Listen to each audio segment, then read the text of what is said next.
का आरक्षण सवर्णों को भी दिया और उनको कहा कि भाई आप दूसरे किसी कम्युनिटी के हक को मत खत्म करो, लेकिन आपको भी हक मिलेगा। और अब तो जब हम बात मातृ वंदना की कर रहे हैं, क्या राहुल गांधी इस बात का जवाब दे सकते हैं कि वो 4 बार महिला आरक्षण बिल ला के क्यों गिरवाते रहे सदन में? आज हम गर्व से कह सकते हैं कि नरेंद्र मोदी जी के नेतृत्व में, बीजेपी के नेतृत्व में हमने महिला आरक्षण बिल भी लागू कर दिया है, पास कर दिया है, और उसको विद इन 2 ईयर्स 2026 तक हम लोग कौन सीट महिला कौन सीट पुरुष इसका एक जो सुप्रीम कोर्ट के रिटायर्ड जज करते हैं उनके नेतृत्व में उसको दे करके और इस देश की महिलाओं को 33% आरक्षण दे दिया। तो ये सारी चीज बहनों को भी तो पता चल रहा होगा। देखिए सीधी सी बात है, ये लड़ाई धर्म और अधर्म की।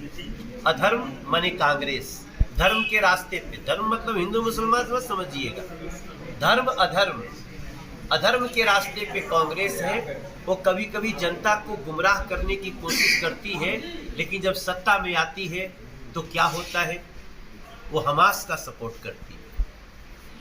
आपने देखा होगा इजराइल में निर्दोष लोग, कलाकार गाना गा रहे हैं, दुनिया भर के बच्चे वहाँ इकट्ठे होकर के छुट्टी मना रहे हैं, और अचानक से हमास के आतंकवादी आते हैं और गर्दन काटते हैं, महिलाओं को मारते भी और लाशों से रेप करते हैं। और राहुल गांधी उस हमास का सपोर्ट करते हैं, कांग्रेस उस हमास का सपोर्ट करती है।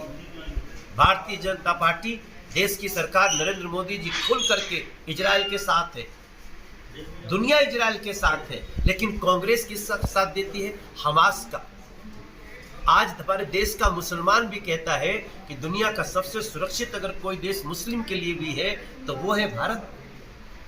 हम यहाँ कभी किसी से भेदभाव नहीं करते, न हम कोरोना में अनाज दिए तो भेदभाव करते हैं, न हम प्रधानमंत्री सड़क योजना देते हैं तो भेदभाव करते हैं, न हम लाडली योजना देते हैं तो भेदभाव करते हैं, न हम आयुष्मान योजना देते हैं तो भेदभाव करते हैं, न हम जनधन में भेदभाव करते हैं, न हम शौचालय बनाने में, न हम गैस कनेक्शन देने में, हम भेदभाव करते ही नहीं।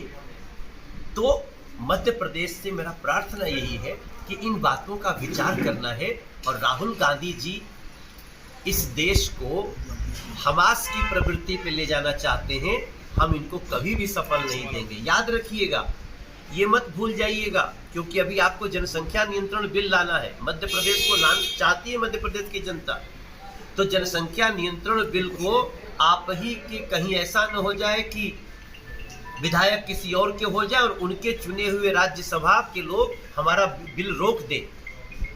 ये राज्यसभा बनाती है विधायकों की टीम, तो वो भी चुन के रखिएगा कि कहीं दुश्मन धीरे से पीछे के दरवाजे से वहां न आ जाए, जहां आपके सारे लोकसभा के सांसद बनने के बाद भी हमारी योजना धरी की धरी रहे। और जी एक सवाल बहुत उठता है, अभी दिग्विजय सिंह कह रहे थे कि क्या जरूरत, यही तो वीआईपी कल्चर खत्म किया है हमने। उनके हिसाब से ये सब वीआईपी लोग होते हैं, उनको लगता है कि जो सांसद बन गया या उनका जो मंत्री बन गया, हमारे यहाँ सब कार्यकर्ता है जी। मनोज तिवारी अभी गया सवेरे सवेरे वो सिलवानी, वहाँ से आता है सतना। कभी हम हेलीकॉप्टर में चलते हैं, कभी हम ऑटो से भी पकड़ने जाते हैं, हमें समय के लिए। हम वीआईपी कल्चर वाले नहीं हैं, इसीलिए तो हमने सबका वीआईपी कल्चर उतार दिया, रख के लोग निकाल करके लाल बत्ती अपने गाड़ी के अंदर रख लिए।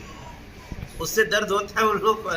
नो वीआईपी, कोई भी लड़ सकता है, कहीं भी लड़ सकता है, हम जनता हमारे लिए सबसे बड़ी वीआईपी। ठीक है। चुनाव का शंखनाद है, आज नॉमिनेशन सबके फाइल हो गए पूरे मध्य प्रदेश में जी। राहुल गांधी जी आए थे सतना, उन्होंने कहा था कर्नाटक दोहराया जाएगा, 150 सीटों से ज्यादा कांग्रेस आएगी, भाजपा फालतू में परेशान हो रही है। देखिए, वैसे राहुल गांधी जी को कहना भी यही चाहिए, और क्या कहेंगे। जो भी चुनाव लड़ रहा है उसको अपने लिए अच्छा बोलने का हक है, लेकिन सवाल उठता है कि मध्य प्रदेश में आज के 15-20 साल पहले तो कांग्रेस थी। अब तो जो लड़का आज 18 साल का होके वोट देने लायक होगा, उसको तो पता ही नहीं होगा कि मध्य प्रदेश में सड़क में गड्ढा होता था कि गड्ढे में सड़क होती थी। मध्य प्रदेश के एक शहर से दूसरे शहर जाने के लिए ऐसा लगता था कि आदमी एक बार लंदन हो के आ जाए दिल्ली से, वो ज़्यादा आसान है बशर्ते कि एक शहर से दूसरे शहर जाना। और जो सामाजिक आपराधिक परिस्थिति थी, जो कांग्रेस के समय महिलाओं की स्थिति थी, महिलाओं से अपराध थे, जो भ्रष्टाचार था, इसकी कल्पना तो कम से कम वो लोग तो कर सकते हैं जो 20-22 साल से मध्य प्रदेश को देख रहे हैं। तो राहुल गांधी जी तो वही राहुल गांधी जी हैं ना जो मनमोहन सिंह जी के समय में पन्ने भी फाड़ दिया करते थे, प्रधानमंत्री के अध्यादेश फाड़ दिया करते थे। लेकिन वही राहुल गांधी जी अमेठी से अपने को नहीं बचा पाए हार से, और भागना कहाँ पड़ा? वायनाड। वायनाड कौन सी जगह? जहां खुलेआम कांग्रेस के लोग गाय काटते हैं।